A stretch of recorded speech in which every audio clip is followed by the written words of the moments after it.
জাতীয় থেকে আন্তর্জাতিক, প্রান্তিক, জনপদ থেকে নগর, চারপাশে কি ঘটছে এই মুহূর্তে সবকিছু নিয়েই আমাদের আয়োজন এখন চারদিক। আপনাদের সঙ্গে আছি আমি শামীমা রহমান শাম্মী। ফ্যাসিবাদ মুক্ত বাংলাদেশে বিএনপির বিজয় ঠেকাতে দৃশ্যমান ষড়যন্ত্র শুরু হয়েছে বলে অভিযোগ করেছেন বিএনপির ভারপ্রাপ্ত চেয়ারম্যান তারেক রহমান। একই সঙ্গে জনগণের মধ্যে নির্বাচন নিয়ে এরই মধ্যে সংশয় তৈরি হয়েছে বলেও দাবি করেন তিনি। প্রবাসে বিএনপির সদস্য পদ নবায়ন ও নতুন সদস্য সংগ্রহ কর্মসূচির অনলাইন পেমেন্ট গেটওয়ে কার্যক্রমের উদ্বোধনী অনুষ্ঠানে ভার্চুয়ালি যুক্ত হয়ে এই অভিযোগ করেন বিএনপির ভারপ্রাপ্ত চেয়ারম্যান। শুধুমাত্র বিএনপির বিজয় ঠেকাতে গিয়ে পতিত পরাজিত পলাতক স্বৈরাচার দেশে ফ্যাসিবাদ কায়েম করেছিল। দেশের নির্বাচনী ব্যবস্থাকে বিগত 15 বছরে সম্পূর্ণভাবে ধ্বংস করে দিয়েছিল। উদ্বেগ এবং আশ্চর্যের বিষয় হচ্ছে ফ্যাসিবাদ মুক্ত বাংলাদেশেও বর্তমানে বিএনপির বিজয় ঠেকাতে সংঘবদ্ধ অপপ্রচার এবং অপকৌশল দৃশ্যমান হতে শুরু করেছে। বিএনপি দলীয় প্রার্থী কিংবা বিএনপি সমর্থিত প্রার্থীরা মনোনয়ন চূড়ান্ত করার প্রক্রিয়া প্রায় চূড়ান্ত ধাপে রয়েছে। বিএনপির একাধিক যোগ্য এবং জনপ্রিয় প্রার্থী থাকা সত্ত্বেও প্রতিটি মানুষকে নিশ্চয়ই মনোনয়ন দেওয়া সম্ভব নয়। ভিন্ন রাজনৈতিক দলের যারা ফ্যাসিবাদ বিরোধী আন্দোলনে আমাদের সঙ্গে রাজপথের সঙ্গী ছিলেন, এমন প্রার্থীকেও বিএনপি সমর্থন দেওয়ার সিদ্ধান্ত নিয়েছে। বাংলাদেশের শত্রুরা আবারও মাথা চাড়া দিয়ে উঠেছে, সামাজিক মাধ্যমে মিথ্যা প্রচার চালাচ্ছে। তাদের ষড়যন্ত্র রুখে দেওয়ার আহ্বান জানিয়েছেন বিএনপির মহাসচিব মির্জা ফখরুল ইসলাম আলমগীর। নয়াপল্টনে বিএনপির কেন্দ্রীয় কার্যালয়ে বিএনপির অঙ্গ সংগঠনগুলোর সাথে যৌথ সভা শেষে কথা বলেন তিনি। যৌথ সভায় 7ই নভেম্বর বিপ্লব ও সংহতি দিবস উপলক্ষে 5ই নভেম্বর থেকে 10 দিনের কর্মসূচি পালনের ঘোষণা দিয়েছে বিএনপি। আমরা দেখছি যতই সময় যাচ্ছে ততই বাংলাদেশে একটা অ্যানার্কিক সিচুয়েশন, একটা পুরোপুরি একটা নৈরাজ্য সৃষ্টি করার অপচেষ্টা চলছে। দুর্ভাগ্যক্রমে আমরা দেখছি যে সোশ্যাল মিডিয়াতেও সেই প্রোপাগান্ডা, আপনার মিসইনফরমেশনস, মিথ্যা প্রচার দিয়ে বাংলাদেশে একটা আপনার নৈরাজ্য সৃষ্টি করার প্রক্রিয়া চলছে। আজকে তারই প্রকৃতিতে 7ই নভেম্বর আজকে আমাদের কাছে অত্যন্ত গুরুত্বপূর্ণ। শহীদ প্রেসিডেন্ট জিয়াউর রহমান যেভাবে জাতিকে ঐক্যবদ্ধ করেছিলেন, আজকে একইভাবে আমরা দেখছি যে আমাদের নেতা জনাব তারেক রহমান সাহেব তিনি আজকে সেই সুদূর থেকে দেশকে ঐক্যবদ্ধ করবার চেষ্টা করছেন, জাতিকে ঐক্যবদ্ধ করবার কাজ করে চলেছেন। বিএনপি মাঠে নামলে অন্তর্বর্তী সরকারের ক্ষমতায় টিকে থাকা কঠিন হবে বলে হুঁশিয়ারি দিয়েছে দলটির স্থায়ী কমিটির সদস্য গয়েশ্বর চন্দ্র রায়। ঐকমত্য কমিশন জাতির সাথে প্রতারণা করেছে, এর প্রতিবাদ যেভাবে করা দরকার তা করছি না বলেও জানান তিনি। সকালে ড্যাবের নবগঠিত কমিটিতে সঙ্গে নিয়ে বিএনপির প্রতিষ্ঠাতার সাবেক রাষ্ট্রপতি জিয়াউর রহমানের সমাধিতে শ্রদ্ধা জানানো শেষে সরকারকে হুঁশিয়ারি দেন গয়েশ্বর। বলেন, ঐকমত্য কমিশন জুলাই সনদে স্বাক্ষরের পর যেসব পরিবর্তন এনেছে তা নিয়ে সরকার নীরব আছে। বিএনপির এই নেতা আশাবাদী অন্তর্বর্তী সরকার জুলাই সনদের পরিবর্তন নিয়ে তাদের ব্যাখ্যা পরিষ্কার করবে। আগামী জাতীয় নির্বাচনের মাধ্যমে বিএনপি রাষ্ট্র ক্ষমতায় আসার সম্ভাবনা রয়েছে বলেও বিভিন্ন মহল থেকে মিথ্যা বিতর্কের জন্ম দেওয়া হচ্ছে বলেও অভিযোগ গয়েশ্বরের। জাতির সাথে এই 7 জন কমিশনার যে প্রতারণা করছে কোনো ক্ষেত্রে বা ধোঁকা দেওয়ার চেষ্টা করছে, ধোঁকা বানানোর চেষ্টা করছে, এটা সাধারণ মানুষও বুঝছে। আমরা যেহেতু সুষ্ঠু অবাধ নির্বাচন চাই, তাই হয়তো যেভাবে প্রতিবাদ করার কথা আমাদের পক্ষ থেকে আমরা সেভাবে প্রতিবাদ করছি। খুলনার কুয়েট রোড এলাকায় নিজ কার্যালয়ে বিএনপি নেতাকে লক্ষ্য করে গুলি ও ককটেল বিস্ফোরণে ইমদাদুল হক নামে এক ব্যক্তি নিহত হয়েছেন। এই ঘটনায় গুলিবিদ্ধ হয়ে গুরুতর আহত হয়েছে ওই বিএনপি নেতা সহ অন্তত 2 জন। রোববার রাত 9টার দিকে মহানগরের টিটিসি এলাকায় কুয়েটের আইটি গেটের সামনে এই ঘটনা ঘটে। পুলিশ জানায়, স্থানীয় ইউপি মেম্বার ও বিএনপি নেতা মোহাম্মদ মামুন শেখ তার অফিস কক্ষে বসেছিলেন। এ সময় কয়েকজন সন্ত্রাসী তাকে উদ্দেশ্য করে বেশ কয়েক রাউন্ড গুলি ছোড়ে পরে ককটেলের বিস্ফোরণ ঘটিয়ে পালিয়ে যায়। এ সময় মেম্বার মামুন শেখ সহ ৩ জন গুলিবিদ্ধ হন। আশঙ্কাজনক অবস্থায় তাদেরকে স্থানীয় কুয়েট সংলগ্ন হাসপাতালে নেওয়া হয়, পরে সেখান থেকে আনা হয় খুলনা মেডিকেলে। এ সময় পথিমধ্যে মৃত্যু হয় ইমদাদুল হকের। গুলিবিদ্ধ 2 জন হাসপাতালে চিকিৎসাধীন রয়েছেন। এদিকে ঘটনাস্থল পরিদর্শন করেছে পুলিশ।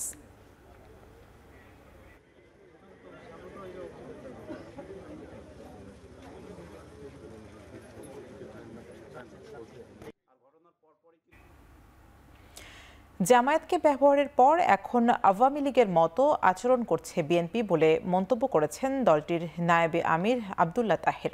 রোববার সন্ধ্যায় মগবাজারে সংবাদ সম্মেলনে তিনি বলেন, ফাঁসিতে ঝুলেছে জামায়াত নেতারা আর ফল ভোগ করেছে বিএনপি। তার দলের বিরুদ্ধে বিএনপি যেসব অভিযোগ করেছে কালকের মধ্যে মির্জা ফখরুল ইসলাম আলমগীরকে ব্যাখ্যা দেওয়ার আহ্বান জানান তিনি। নোট অফ ডিসেন্ট সহ কোনো গণভোটের কোনো নজির সারা দুনিয়াতে এখন পর্যন্ত নাই। কারণ নোট অফ ডিসেন্ট হচ্ছে একটি ব্যক্তির অথবা একটি দলের তার দ্বিমত থাকার বিষয়, কিন্তু সিদ্ধান্ত তো হচ্ছে যেটা মেজরিটি নিয়েছে, 2/3 নিয়েছে, 3/4 নিয়েছে, যেটা হচ্ছে সেটা একটা কনসেনসাস কমিটির সিদ্ধান্তের সাথে হ্যাজ নো রিলেভেন্সি, মানে এটা কোনো প্রাসঙ্গিকতা। এই গণভোটও 80% লোক আর পক্ষে থাকবে এবং এটারই প্রতিফলন হবে জাতীয় নির্বাচন। তো জাতীয় নির্বাচনের আগে যদি একটা জাতীয় নির্বাচন হয়ে যায়, এটা তো একটি ধরনের জাতীয় নির্বাচন, তো তাহলে তারা এই নির্বাচনটাকে কেন মানবেন সচেতনভাবে, যেটা 80% ওনাদের চিন্তার চেতনার সমর্থনের বিপরীতে যায়। এই ইস্যুকে জামাতকে জড়ানো বিএনপির রাজনীতির জন্য কতটুকু কল্যাণ হয়েছে আমি জানি না, তবে আমি এটা স্পষ্ট বলি, এটা একেবারেই অপ্রয়োজনীয়, একেবারেই অপ্রাসঙ্গিক এবং একেবারেই জামাতের কোনো দায়বদ্ধতা নাই। আমি বিএনপিকে অনুরোধ করব, আসুন বিএনপি ইসলামী আমরা একসাথে বসি। কোন দলের প্রার্থী জোটভুক্ত অন্য দলের প্রতীকে প্রতিদ্বন্দ্বিতা করতে পারবেন এমন আদেশ জারি করে যদি আরপিওর সবশেষ সংশোধনী বাতিল করা হয়, তবে তা হবে একটি দলের সঙ্গে সরকারের গোপন সমঝোতা। এক ফেসবুক পোস্টে এমন মন্তব্য করেছেন জামায়াতের সেক্রেটারি জেনারেল মিয়া গোলাম পরোয়ার। তিনি বলেন, গেল 23 অক্টোবর অন্তর্বর্তী সরকারের উপদেষ্টা পরিষদ যে সংশোধনী অনুমোদন করেছে তাতে বলা হয়েছে নির্বাচনী জোটে থাকলেও প্রার্থীদের নিজ নিজ দলের প্রতীকে নির্বাচন করতে হবে। তবে বিভিন্ন সূত্রে জানা যাচ্ছে বিএনপি এক নেতার সঙ্গে সরকারের উপদেষ্টা তথাকথিত জেন্টলম্যান এগ্রিমেন্টের কারণে সেই অনুমোদন সংশোধনী বাতিল হতে পারে। পরোয়ার আরও বলেন, নির্বাচন ব্যবস্থা সংস্কার কমিশনের সুপারিশ ও উপদেষ্টা পরিষদ কর্তৃক অনুমোদিত আরপিও যদি বাতিল করা হয়, তবে এর মাধ্যমে লেভেল প্লেইং ফিল্ড নেককারজনকভাবে ভঙ্গ হবে, যা অগণতান্ত্রিক এবং স্পষ্টতই রাজনৈতিক উদ্দেশ্য প্রণোদিত।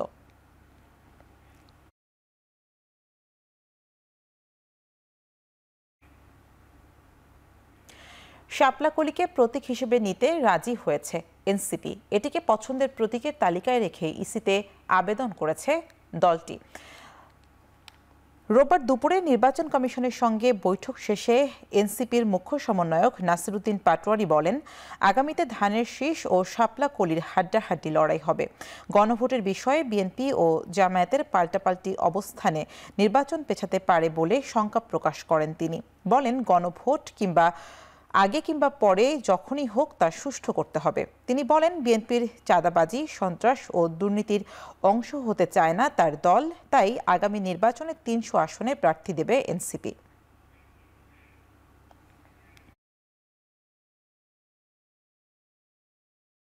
আমরা বৃহত্তর স্বার্থ চিন্তা করে এই ডিসিশনটা নিচ্ছি, কিন্তু ইলেকশন কমিশনের যে স্বেচ্ছাচারী আচরণ এটা পুরো বাংলাদেশের সামনে স্পষ্ট হয়েছে। আমরা ইনশাল্লাহ শাপলাকলি নিচ্ছি পুরো বাংলাদেশের। আমরা আহ্বান জানাচ্ছি জাতীয় নাগরিক পার্টি নেতাকর্মী এবং পুরো বাংলাদেশের মানুষকে যে আপনারা যেখানে ৩০০ আসনে প্রার্থী হতে চান, আপনারা প্রার্থীটা নিজেদের ইলেকশনে প্রস্তুতি নিন, আমাদের অফিসে আসুন, প্রার্থীটা জমা দিন, আমরা ৩০০ আসনে ইনশাল্লাহ প্রার্থী দিব। ধানের শীষ এবং কলি দুইটার মধ্যে ইনশাল্লাহ হাড্ডাহাড্ডি লড়াই হবে। জুলাই সনদ সইয়ের দিনই জাতীয় অনৈক্য তৈরি হয়েছে বলে অভিযোগ করেছে এনসিপির আহ্বায়ক নাহিদ ইসলাম। বলেছেন, একদল নির্বাচন পেছাতে যাচ্ছে, অন্য দল সংস্কার পেছাতে যাচ্ছে। দুপুরে বাংলা মোটরে দলটির কার্যালয়ে সংবাদ সম্মেলনে তিনি আরও বলেন, জুলাই সনদ বাস্তবায়নে আইনি ভিত্তি রচিত হলে নির্বাচনের দিনই গণভোট হলে এনসিপির আপত্তি নেই। সনদ বাস্তবায়নের আদেশে রাষ্ট্রপতি সই করলে সংস্কারের কফিনে শেষ পেরেক ঠুকে দেয়া হবে বলেও মন্তব্য করেন নাহিদ ইসলাম। যতদিন জুলাই গণঅভ্যুত্থান প্রশ্নে ভারত তার অবস্থান পরিষ্কার না করছে, বাংলাদেশের জনগণের কাছে নতুন করে সম্পর্কে হাত বাড়িয়ে না দিচ্ছে, ততদিন কিন্তু ভারতের সাথে সম্পর্ক শীতলতা থাকবে। আমরা নতুন দল, আমাদেরকে আরো বেশি সহযোগিতা করা উচিত ছিল, কারণ আমরা ইলেকশন করার অভিজ্ঞতা আমাদের নাই। সেই জায়গায় আমরা দেখলাম যে আমাদেরকে আরো কার্যক্রমে বাধাগ্রস্ত করা হলো, এবং এই নির্বাচন কমিশন যে নিরপেক্ষ আচরণ করছে না, এটা আমরা আরো আগের থেকে বলে আসছি। আমরা 300 আসন ধরেই আগাচ্ছি। আমরা হয়তো এই মাসেই আমাদের প্রার্থী তালিকা চূড়ান্ত করলেই তখন আসলে আমাদের কে কোথা থেকে দাঁড়াচ্ছে এটা দেখতে পারবে।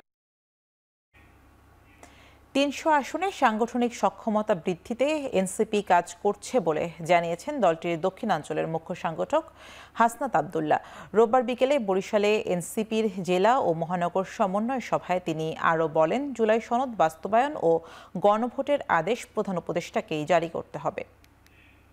300 আসনে আমাদের সাংগঠনিক বিস্তার, একই সাথে সাথে আমরা যেই নির্বাচনকে সামনে রেখে যেন আমরা 300 আসনে আমরা সুসংহত হতে পারি। জুলাই সনদের বাস্তবায়ন প্রক্রিয়ার অংশ হিসেবে সেটি গণভোটের আদেশ জারি করতে হবে, এবং আদেশ অবশ্যই সেটি ডক্টর মোহাম্মদ ইউনূস জারি করতে হবে।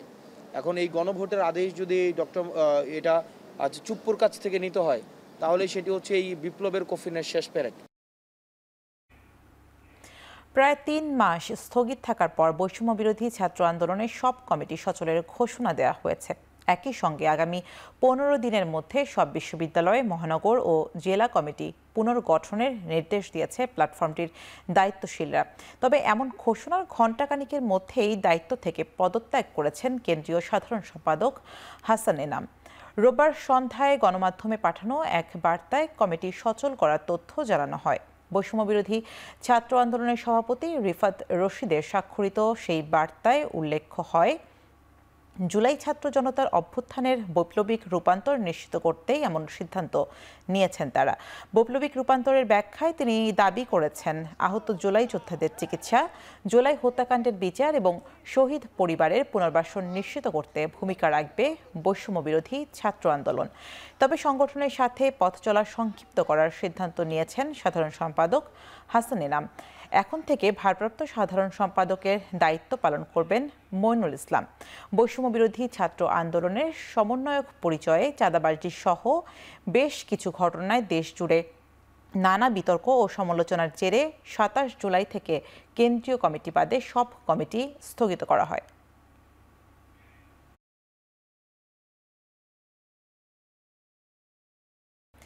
ত্রয়োদশ জাতীয় সংসদ নির্বাচনের ক্যাম্পেইন শুরু করেছে সরকার। আজ 48 সেকেন্ডের একটি টিজার প্রকাশের মধ্যে দিয়ে এই যাত্রা শুরু হয়েছে। টিজারে ভোট দিয়ে দেশের দখল বুঝে নেওয়ার আহ্বান জানানো হয়েছে। প্রধান উপদেষ্টার প্রেস উইং সংবাদ বিজ্ঞপ্তিতে এই তথ্য জানায়। ইতিহাসের সবচেয়ে গুরুত্বপূর্ণ নির্বাচনে অংশ নিতে সবাইকে আহ্বান জানান গুমের শিকার বিডিআর হত্যাকাণ্ডের তদন্ত কার্যক্রমের সমন্বয়ক অবসরপ্রাপ্ত ক্যাপ্টেন ডক্টর খান সুবাইল বিন রফিক। বিজ্ঞপ্তিতে আরও বলা হয়, আগামী ফেব্রুয়ারিতে উৎসবমুখর পরিবেশে সবাই ভোট দিতে যাবে। ফেব্রুয়ারির নির্বাচনের মধ্যে দিয়ে দেশের মালিকানা বুঝে নেবে দেশের জনগণ। সেই সব অধ্যায় পেছনে ফেলে বাংলাদেশ আজ ইতিহাসের সবচেয়ে গুরুত্বপূর্ণ নির্বাচনের সামনে। কারণ এই নির্বাচনের মাধ্যমে আপনাকে আপনার দেশের দখল বুঝে নিতে হবে। নির্বাচন 2026, দেশের চাবি আপনার হাতে। আপনার ভোটটি আপনি দিয়ে নির্ধারণ করুন কেমন বাংলাদেশ দেখতে চান।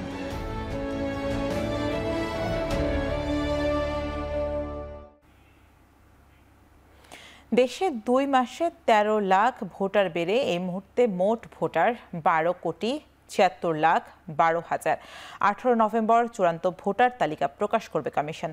একই সঙ্গে প্রবাসীদের পোস্টাল ব্যালটে ভোটের রেজিস্ট্রেশন অ্যাপস চালু হচ্ছে 16ই নভেম্বর। এদিকে ইসি জানিয়েছে সংসদীয় আরপিওর অধ্যাদেশের অপেক্ষায় আছে তারা। বাংলাদেশের ভোটারের সংখ্যা হচ্ছে 12,76,12,384। চূড়ান্ত ভোটার তালিকাটা আমার যতদূর মনে পড়ে 18 নভেম্বর এটা প্রকাশ করা হবে। ভোটার হতে হবে এবং যিনি ভোটার তিনি নিবন্ধনের মাধ্যমে অ্যাপের মাধ্যমে নিবন্ধিত হয়ে তিনি ভোট দিবেন।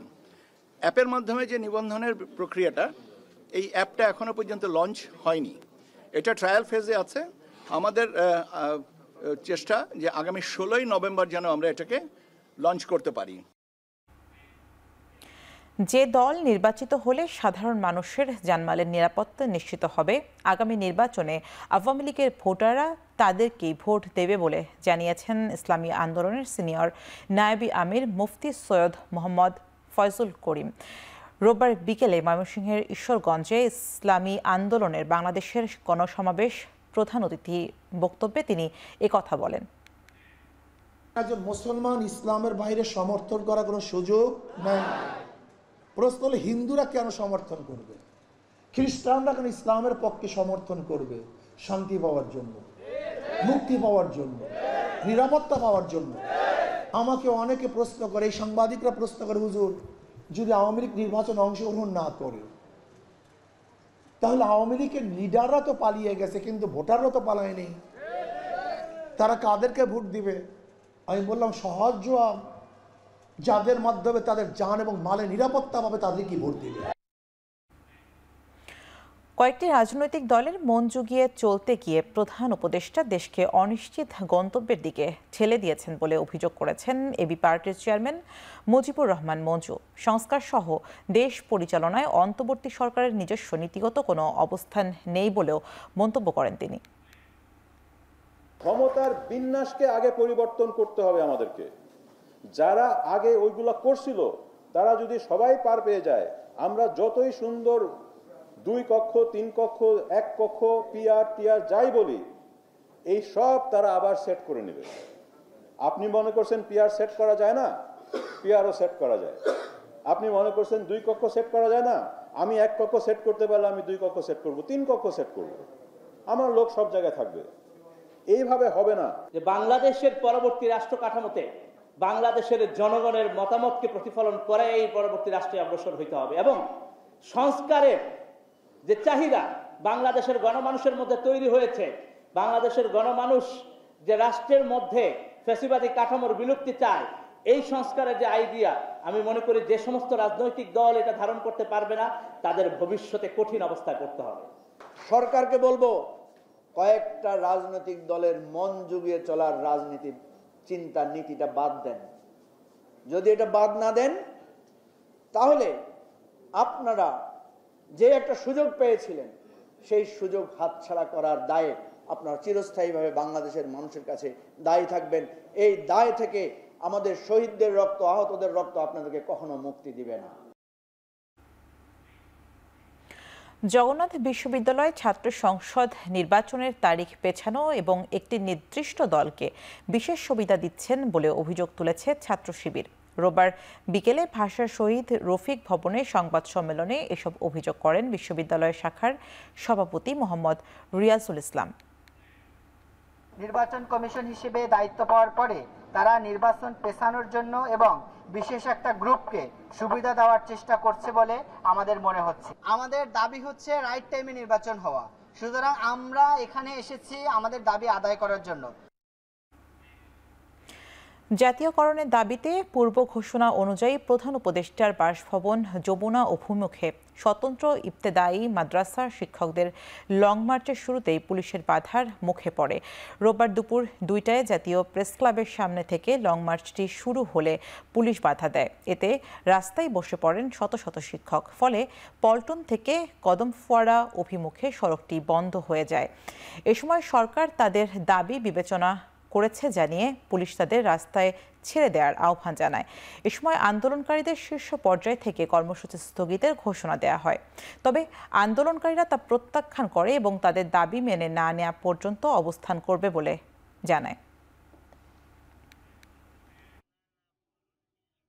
আমি মাননীয় উপদেষ্টাকে বলতে চাই, মাননীয় উপদেষ্টা, এই দেশের পাখিরা সন্ধ্যা হলে ভর পেটে নিরে ফিরে যায়, এই দেশের কুকুরেরা এই রাস্তার পাশে নিরাপদে ঘুমিয়ে যায়, কিন্তু আপনি কি আমাদের পরিবারের খবর জানেন?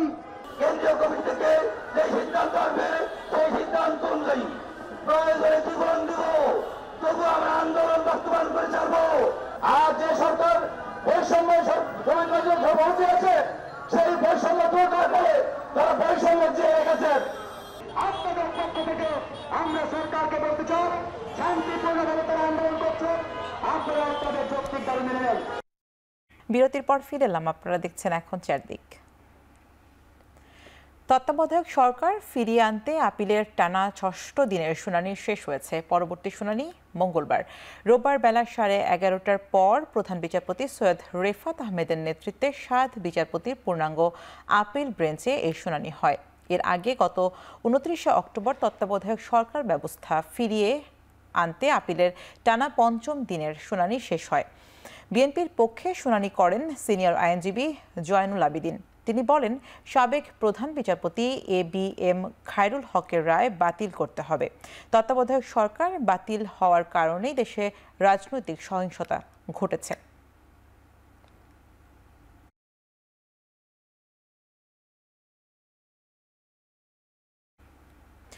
জুলাইয়ে মানবতাবিরোধী অপরাধের অভিযোগে জাসদ সভাপতি হাসানুল হক ইনু ও আওয়ামী লীগ নেতা মাহবুবুল আলম হানিফ সহ ৫ জনের বিরুদ্ধে আনুষ্ঠানিক বিচার শুরুর নির্দেশ দিয়েছেন ট্রাইব্যুনাল। ইনুর বিরুদ্ধে সাক্ষ্য গ্রহণ ৩০শে নভেম্বর, আর হানিফের বিরুদ্ধে সাক্ষ্য গ্রহণ শুরু হবে ২৫শে নভেম্বর। ইনু গ্রেফতার থাকলেও পলাতক রয়েছেন হানিফ। রোববার তাকে ট্রাইব্যুনালে হাজির করা হয়। বিচারপতি জয়নুল ইসলাম চৌধুরীর নেতৃত্বে ৩ সদস্যের ট্রাইব্যুনাল ২ ইনুর বিরুদ্ধে অভিযোগ আমলে নিয়ে বিচার শুরুর আদেশ দেন। শেখ হাসিনাকে আন্দোলন দমনে সহযোগিতা করা, হত্যার উস্কানি, শিক্ষার্থীদের আন্দোলন দমনে পরিকল্পনা করা, কুষ্টিয়ায় হত্যাকাণ্ড সহ ইনুর বিরুদ্ধে ৮টি মানবতা বিরোধী অপরাধের অভিযোগ আনা হয়েছে। ৩০ নভেম্বর শুরু হবে সাক্ষ্য গ্রহণ।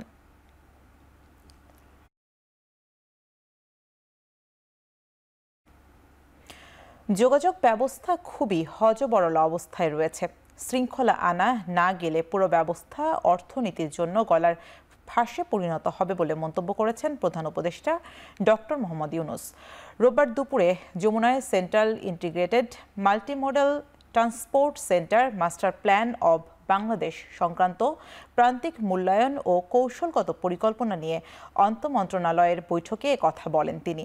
এ সময় তিনি অভ্যন্তরীণ পরিকল্পনার পাশাপাশি আঞ্চলিক ও বৈশ্বিক যোগাযোগ ব্যবস্থার উপরও গুরুত্ব দিতে হবে বলেন।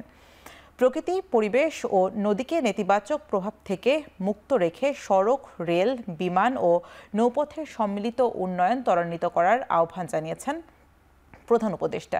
বৈঠকে সড়ক ও জনপথ বিভাগ একটি প্রাথমিক কৌশলগত পরিকল্পনা উপস্থাপন করে, যা সংশ্লিষ্ট মন্ত্রণালয়ের কর্মকর্তারা পারস্পরিক সমন্বয়ের ভিত্তিতে তৈরি করেন।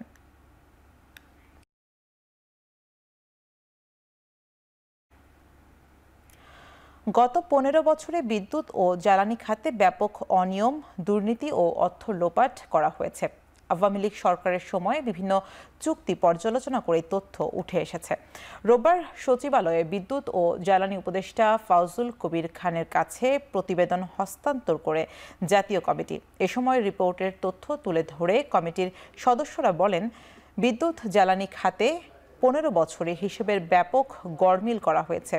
দাম পরিশোধের তুলনায় বিদ্যুৎ পাওয়ার হিসাব মেলানো যায় না। তারা বলেন, বিদ্যুতের দাম প্রতিযোগীদের চেয়ে ২৫% বেশি, তাই বিশাল অঙ্কের ঋণ পরিশোধ করতে হবে দেশের জনগণকে। তবে ইচ্ছে করলেই চুক্তি বাতিল করা যাবে না। আদানি সহ বিভিন্ন সংস্থার সঙ্গে অসম চুক্তির বিষয়ে পর্যাপ্ত যুক্তি প্রমাণের মাধ্যমে আদালত সিদ্ধান্ত নেবে। এ সময় জ্বালানি উপদেষ্টা বলেন, গত সরকারের বিভিন্ন সংস্থা মিলে দুর্নীতি করেছে। এ বিষয়ে দুদকে রিট পিটিশন করবে মন্ত্রণালয়।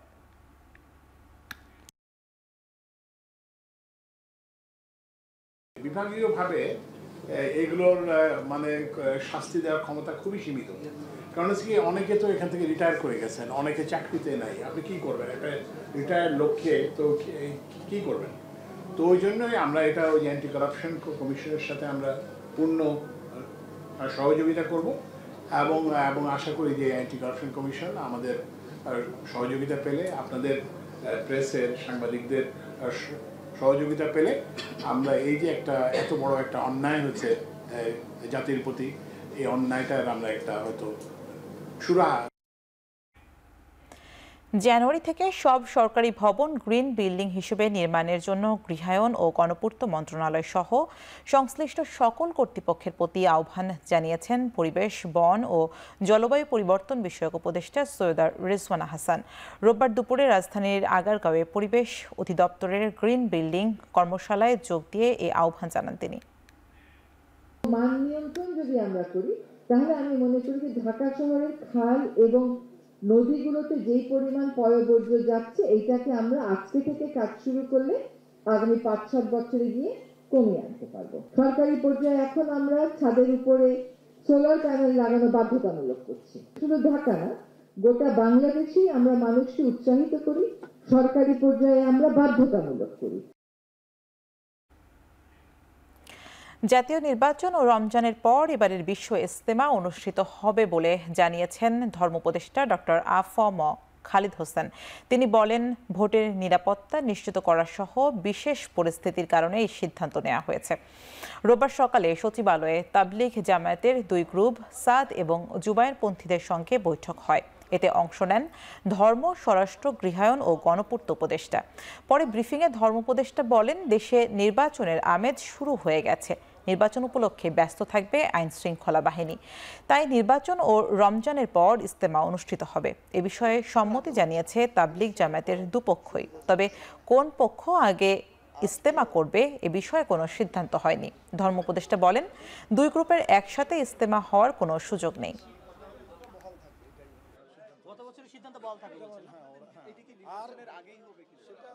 ইজতেমা হবে ইলেকশনের পরে।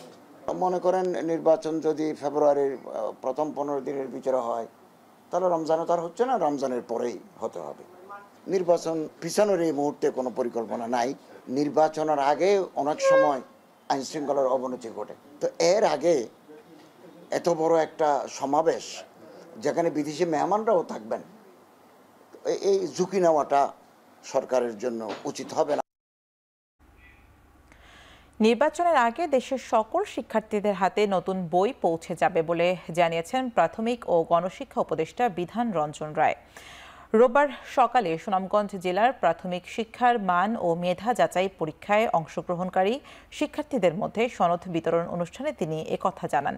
বলেন, দেশের প্রাথমিক শিক্ষা ব্যবস্থার সমস্যাগুলো চিহ্নিত করে কাজ শুরু করেছে অন্তর্বর্তী সরকার। এর ধারাবাহিকতা বজায় থাকলে 5 বছর পর প্রাইমারি স্কুলের চেহারা বদলে যাবে বলেও জানান তিনি। আমরা সমস্যাগুলোকে চিহ্নিত করেছি এবং সেই অনুযায়ী কাজ শুরু করেছি। এখন ভবিষ্যতে যারা আসবেন তারা যদি ধারাবাহিকতা রক্ষা করেন, আমি আশা করি আপনারা 5 বছর পরে দেখবেন যে প্রাইমারি স্কুলগুলোর চেহারা পাল্টে গেছে। বই ছাপা হয় আমাদের গুদাম ইতিমধ্যে জমা হওয়া শুরু হয়েছে, বুঝতে পেরেছেন? ফলে নভেম্বরের মধ্যে আশা করি আমাদের সব বই আমরা পেয়ে যাব।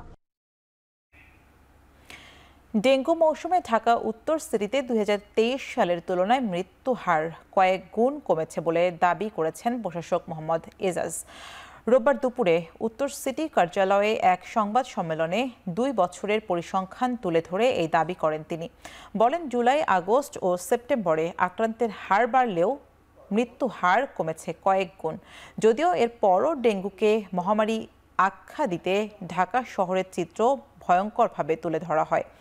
ডেঙ্গু নিয়ন্ত্রণে মাত্র 1100 কর্মী কাজ করে জানিয়ে ডক্টর এজাজ বলেন, জনবল বাড়ানো গেলে পরিস্থিতি আরও উন্নয়ন করা সম্ভব হতো। প্রশাসকের সঙ্গে একমত পোষণ করেন স্বাস্থ্য অধিদপ্তরের পরিচালক ডাক্তার মইনুল। বলেন, যারা মারা যাচ্ছেন তাদেরকে বেশিরভাগ ক্ষেত্রেই 24 ঘন্টারও সেবার সুযোগ পায় না হাসপাতাল কর্তৃপক্ষ। রোগীরা হাসপাতালে সময় মতো আসলে মৃত্যুহার আরও কমে আসতো বলে দাবি করেন তিনি।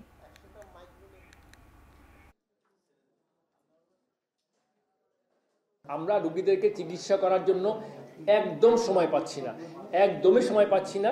পেশেন্টটা আসার 12 ঘন্টা 24 ঘন্টার মধ্যেই মৃত্যুবরণ করছে, যে রুগীটা অত্যন্ত খারাপ অবস্থায় আসছে। জ্বর হলেই জানি রুগীরা নিকটস্থ হাসপাতালে ডেঙ্গু পরীক্ষা করে এবং চিকিৎসা শরণাপন্ন হয়। সায়েন্টিফিক্যালি আমরা বহুত ভালোভাবে ট্রায়াল দিচ্ছি, কাজ করছি, আমরা সিগনিফিকেন্টলি রোগী কমিয়েছি, কিন্তু এই কমানোটাও আসলে আমাদের ওভার বার্ডেন। আমরা এই যে কাজগুলো আমরা করছি, 13,917 জন রোগী 2023-এ হসপিটালাইজ হয়েছেন, আর 25-এ হসপিটালাইজ হয়েছেন 1257 জন।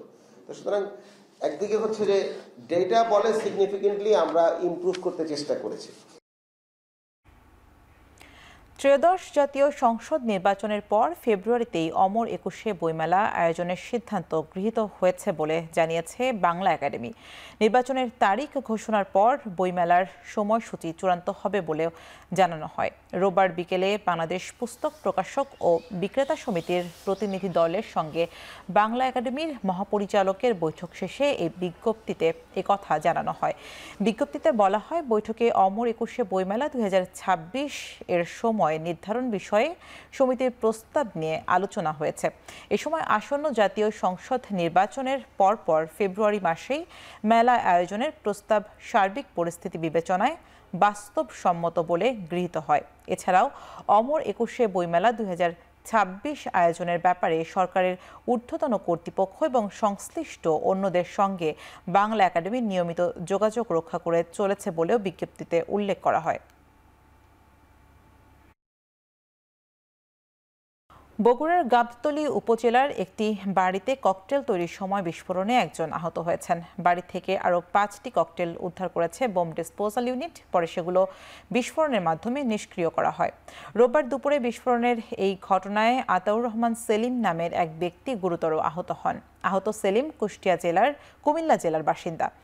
স্থানীয়রা জানান, কয়েকদিন ধরেই ছোট ইতালি গ্রামে অবস্থান করছিলেন তিনি। বিস্ফোরণে আহত ব্যক্তিকে শহীদ জিয়াউর রহমান মেডিকেল কলেজ হাসপাতালে চিকিৎসা দেওয়া হচ্ছে। পুলিশ জানায়, বিস্ফোরণের সময় ওই বাড়িতে আরও 2 জন উপস্থিত ছিলেন, তবে বিস্ফোরণের পরই তারা পালিয়ে যান। যদিও বাড়ির মালিক মাদক মামলায় জেল হাজতে রয়েছেন।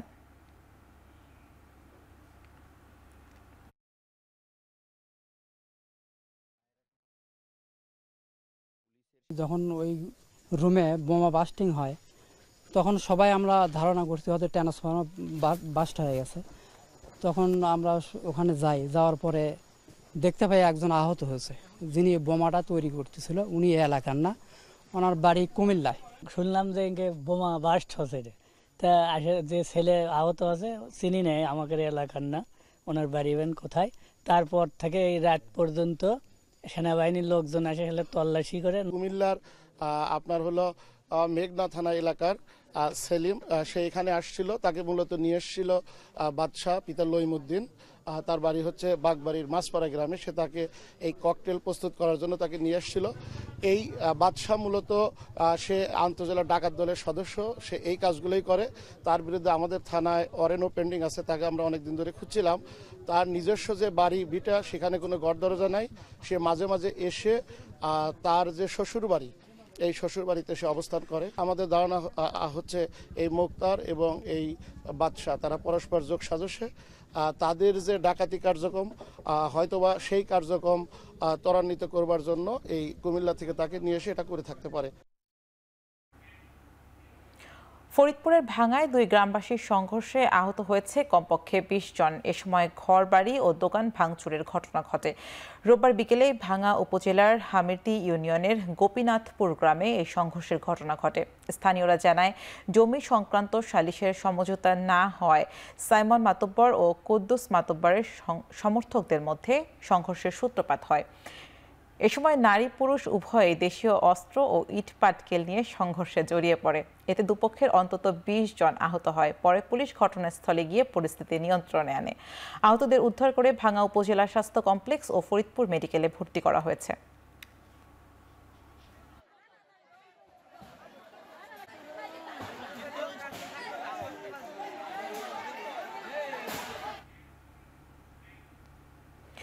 শরীয়তপুরে আধিপত্য বিস্তার নিয়ে দুপক্ষের মধ্যে সংঘর্ষে ব্যাপক ককটেল বিস্ফোরণের ঘটনা ঘটেছে। এতে আহত হয়েছেন বেশ কয়েকজন।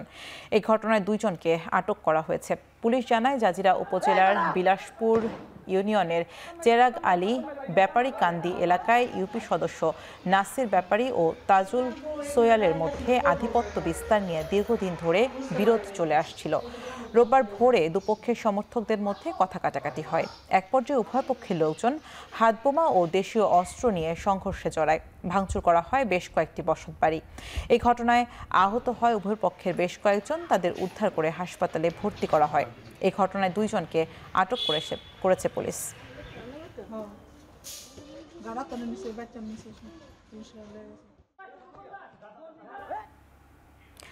সিলেটের সড়ক, রেল ও বিমান পথের বিভিন্ন উন্নয়ন কর্মকাণ্ডে বৈষম্য ও বঞ্চনার প্রতিবাদে ক্ষোভে ফুঁসে উঠেছে সিলেটের সাধারণ মানুষ।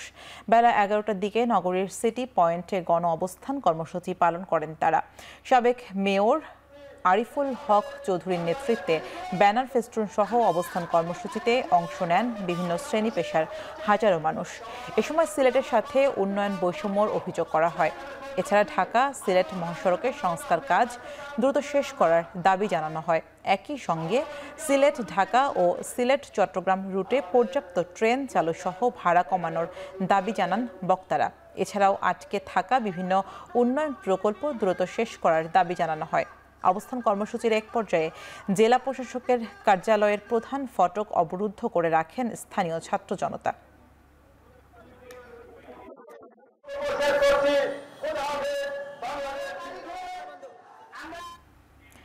সিলেটের জকিগঞ্জ সীমান্ত দিয়ে বাংলাদেশের অভ্যন্তরে প্রবেশের সময় স্থানীয়দের বাধার মুখে পড়ে ভারতীয় সীমান্তরক্ষী বাহিনী বিএসএফ। এক পর্যায়ে স্থানীয়দের প্রতিবাদ ও বিজিবির হস্তক্ষেপে পিছু হটে বিএসএফ সদস্যরা। রোববার সকালে সিলেটের জকিগঞ্জ উপজেলার 9 নম্বর মানিকপুর ইউনিয়নের রসুলপুর সীমান্তে এই ঘটনা ঘটে। জকিগঞ্জ বিজিবি 19 ব্যাটালিয়নের অধিনায়ক লেফটেন্যান্ট কর্নেল মোহাম্মদ জুবায়ের আনোয়ার জানান, বাংলাদেশের অভ্যন্তরে প্রবেশের ঘটনায় বিজিবি তাৎক্ষণিকভাবে প্রতিবাদ জানায়। ভবিষ্যতে যেন এমন ঘটনার পুনরায় না ঘটে সে বিষয়েও বিএসএফকে কঠোর সতর্কবার্তা দেয়া হয়েছে। বিষয়টি নিয়ে পতাকা বৈঠকেরও আয়োজন করে বিজিবি। এছাড়া সীমান্তে চোরাচালান ও অবৈধ অনুপ্রবেশ ঠেকাতে নজরদারি বাড়ানো হয়েছে বলেও জানান তিনি।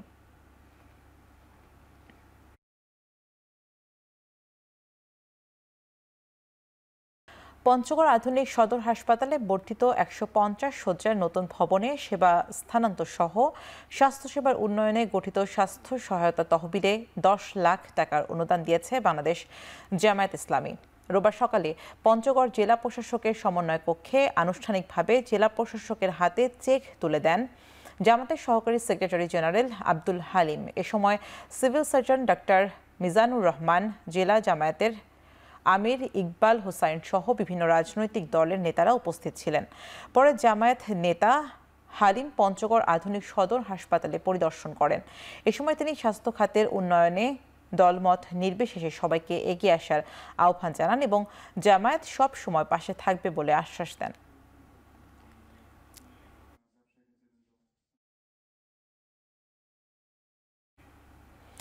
সাতক্ষীরা শহরে মেয়াদোত্তীর্ণ ও দুর্গন্ধযুক্ত মাংস বিক্রির দায়ে এক ব্যবসায়ীকে 30,000 টাকা জরিমানা ও 2 মাসের কারাদণ্ড দিয়েছে ভ্রাম্যমাণ আদালত। রোববার সকালে শহরের লাবণী মোড় এলাকায় থেকে প্রায় 30 কেজি খাওয়ার অনুপযোগী খাসি ও বকরির মাংস জব্দ করা হয়। অভিযানে নেতৃত্ব দেন এক্সিকিউটিভ ম্যাজিস্ট্রেট মোহাম্মদ তাজুল ইসলাম। উপস্থিত ছিলেন ভোক্তা অধিকার সংরক্ষণ অধিদপ্তরের সহকারী পরিচালক মেহেদি হাসান, নিরাপত্তা খাদ্য অধিদপ্তরের কর্মকর্তা দীপঙ্কর দত্ত ও জেলা প্রাণী সম্পদ অফিসের ভেটেরিনারি কর্মকর্তা ডাক্তার বিপ্লব জিৎ মণ্ডল। পরীক্ষায় মাংসের মেয়াদোত্তীর্ণ, রং নষ্ট ও দুর্গন্ধযুক্ত প্রমাণিত হলে কবির মিট দোকানের মালিক মোহাম্মদ আব্দুল কাদেরকে 30,000 টাকা জরিমানা ও 2 মাসের বিনাশ্রম কারাদণ্ড দেয়া হয়। পরে জব্দকৃত মাংস উপস্থিত কর্মকর্তাদের সামনে ধ্বংস করা হয়। মাংস ব্যবসায়ী সমিতি জানায়, অভিযুক্ত ব্যক্তি তাদের সমিতির সদস্য নয়।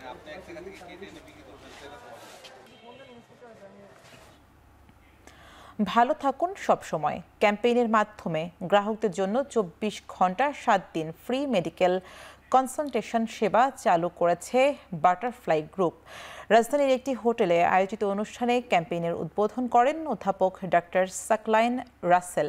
বাটারফ্লাই গ্রুপের পক্ষ থেকে জানানো হয়, নতুন এই সেবা ঘরে বসেই গ্রাহকদের যে কোনো সময় ডাক্তারি পরামর্শ পাওয়ার সুযোগ করে দেবে।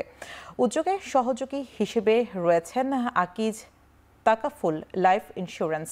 আগামী 10 অক্টোবর থেকে 10 ডিসেম্বর পর্যন্ত চলা এই ক্যাম্পেইনে গ্রাহকরা টেলিমেডিসিন ছাড়াও ওষুধ, হোম কেয়ার, ল্যাব টেস্ট ও অ্যাম্বুলেন্স সেবার বিশেষ সুবিধা পাবেন।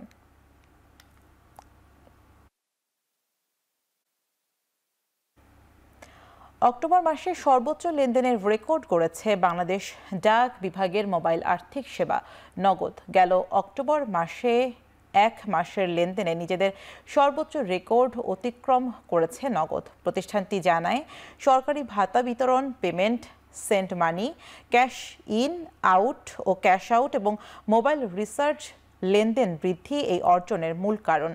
নগদের প্রশাসক মোতাসিম বিল্লা বলেন, গ্রাহকের আস্থা ও যৌথ প্রচেষ্টার ফলেই প্রতিষ্ঠানটি ধারাবাহিকভাবে এগিয়ে যাচ্ছে। বাংলাদেশ ডাক বিভাগের ডিজিটাল সেবা হিসেবে নগদ উদ্ভাবনী ফিচার এবং নিরাপদ লেনদেনের মাধ্যমে দ্রুত গ্রাহক বৃদ্ধি অব্যাহত রেখেছে।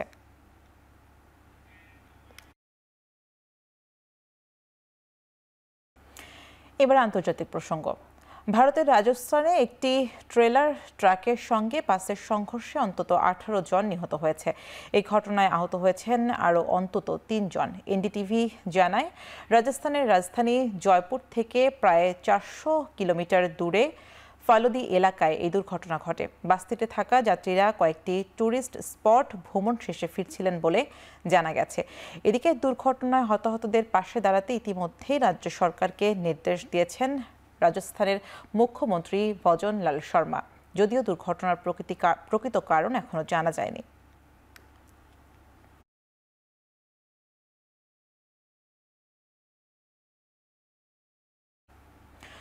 যুক্তরাজ্যের কেমব্রিজে হান্টিংটনগামী একটি ট্রেনে দুর্বৃত্তের ছুরিকাঘাতে গুরুতর আহত 9 জনের 2 জন এখনও আশঙ্কামুক্ত নয় বলে জানিয়েছে হাসপাতাল কর্তৃপক্ষ। আহতদের মধ্যে 4 জন হাসপাতাল থেকে ছাড়া পেলেও বাকিরা এখনও চিকিৎসাধীন রয়েছেন। এ ঘটনায় জড়িত সন্দেহে 2 ব্রিটিশ নাগরিককে হেফাজতে নিয়েছে পুলিশ। যদিও হামলার উদ্দেশ্য সম্পর্কে এখনও জানা যায়নি। এই ঘটনায় হতবাক ব্রিটিশ রাজা 3য় চার্লস এবং রানী ক্যামিলা। অনাকাঙ্ক্ষিত এই ঘটনায় উদ্বেগ জানিয়েছে ব্রিটিশ প্রধানমন্ত্রী কিয়ার স্টারমার। স্থানীয় সময় শনিবার সন্ধ্যায় ট্রেনটি ডনকাস্টার থেকে লন্ডনের কিংস ক্রসে যাওয়ার এই হামলার ঘটনা ঘটে। এ সময় আহত হন অন্তত 11 জন।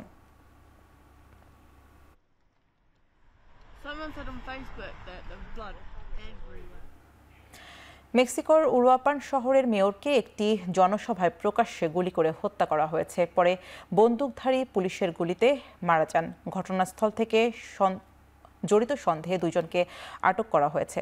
নিহত মেয়র কার্লোস মেনজো প্রেসিডেন্ট ক্লডিয়া শেইনবাউমের কট্টর সমালোচক ছিলেন।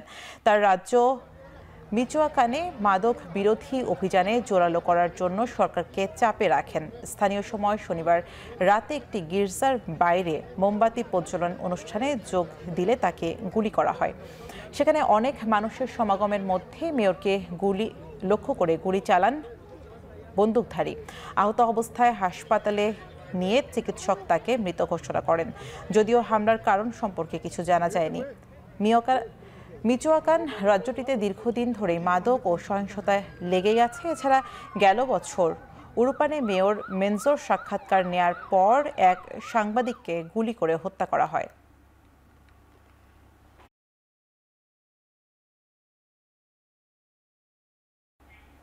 শেষ করছি এখন চারদিকের আয়োজন। এখন টেলিভিশন ওয়েবসাইটে দেখতে ভিজিট করুন www.ekon.tv, ফেসবুকে দেখতে ভিজিট করুন facebook.com/tv.ekon এবং ইউটিউবে দেখতে ভিজিট করুন youtube.com/c/ekontv।